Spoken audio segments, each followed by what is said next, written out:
జన్మాంతర పుణ్య విశేషం ఉంటేనే ఈ జన్మలో శివారాధన యందు భస్మధారణ యందు ఆసక్తి కలుగుతుంది. దీనినే పరాశర ఉపపురాణంలో ఈ విధంగా చెప్పబడింది.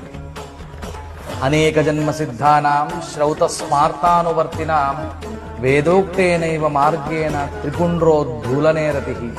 అంతేకాకుండా భస్మద్వేషం అనేది పూర్వజన్మార్జిత పాపం ఉంటేనే కలుగుతుంది. దీనినే సూత సంహితలో మహాపాతకయుక్తానాం జంతూనాం పూర్వజన్మసు త్రిపుండ్రోద్ధూలనే ద్వేషో జాయతే సదృఢం బూధా.